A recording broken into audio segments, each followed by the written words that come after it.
تعالوا خدكم معايا في رحلة لأسوان نكتشف أهم معالمها.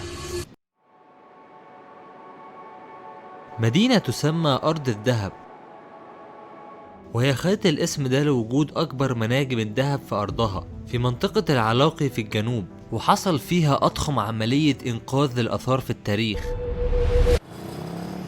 تعرضت آثار النوبة للغرق 3 مرات قبل بناء السد العالي. كانت المئات من الآثار المصرية القديمة معرضة للخطر، فكان لازم العمل على حل المشكلة دي. فبعد مبادرة من مصر قامت هيئة اليونسكو بإصدار نداء دولي لأكبر عملية إنقاذ للآثار في التاريخ، واشترك في العملية دي أكتر من 40 دولة. كان يجب نقل كل أثر بانتباه حجرا تلو الآخر، فتم فك المعابد ونقلها لأماكن أكثر ملائمة. فتعالوا معنا في رحلة إلى بلاد النوبة.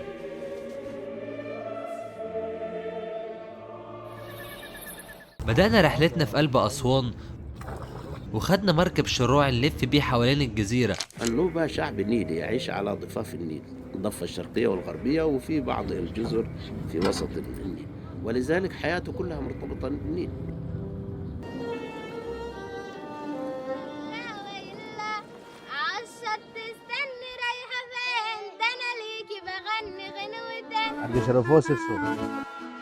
انطلقنا على معبد فيلة، وعشان نعرف نوصل له خدنا مركب من المرسى لأنه موجود على جزيرة في وسط النيل، هو واحد من أهم المعابد المصرية القديمة. والمعبد مكرس للإله المصرية إيزيس، وفيلة اسم يوناني ويعني المحبوبة، والمقصود بيها هي إيزيس ربة المعبد. والمعبد فضل غرقان 70 سنة قبل إنقاذه. وقت إنقاذه اتفكك ل40,000 قطعة واتنقل لجزيرة أجيليكا اللي تبعد حوالي 500 متر عن جزيرة فيلة الأصلية. والمعبد متقسم لأجزاء، وأول جزء اسمه الفناء المفتوح، وكان مخصص لعامة الشعب لأنه كان ممنوع عامة الشعب يدخلوا المعبد. والمعبد مبني من الداخل للخارج، بمعنى إن كل ملك بيحكم مصر بيبني جزء لنفسه في المعبد. وفي آخر المعبد هنلاقي قدس الأقداس.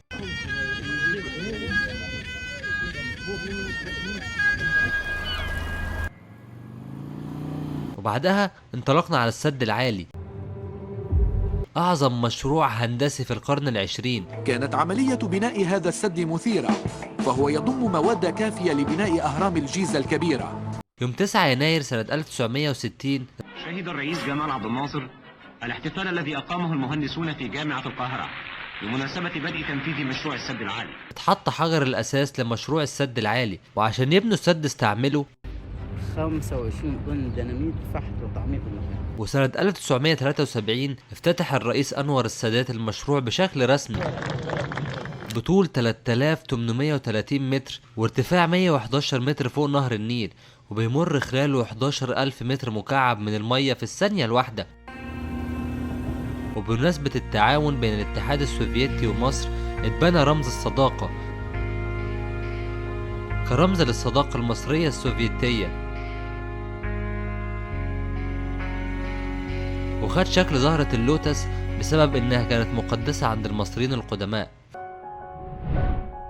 في اليوم اللي بعده طلعنا على جبل ابو الهوى، واللي يعتبر اعلى قمة في اسوان، والمنظر من فوق فعلا خرافي. وبالنسبة للقبة الموجودة فوق الجبل فأنشأها الفاطميين للمراقبة والحراسة.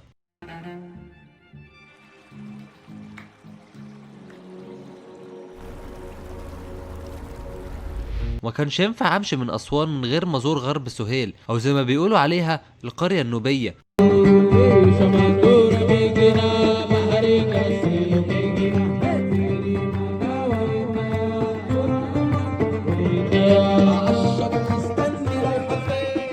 واللي بتتعرف هناك عن الثقافة النوبية. عشان تفهم النوبة في 3 حاجات مهمين اللي قامت عليها النوبة: النخلة والمرأة والنيل.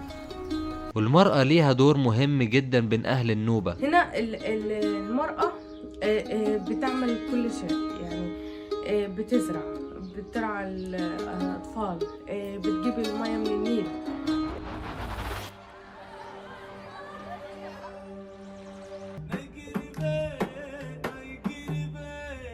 والبيوت في القرية النوبية مش زي أي مكان تاني، البيوت ليها طابع خاص بيها، وأهل النوبة ليهم عادات وتقاليد مختلفة، وأغربها هي تربية التماسيح في البيوت.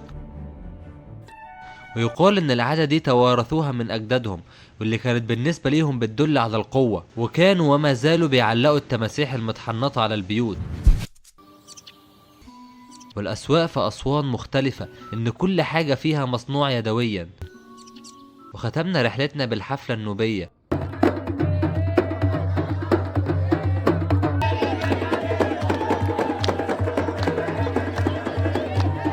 واسم الرقص بالنوبي الأراجيد، واللي بتعني الفرحة والبهجة.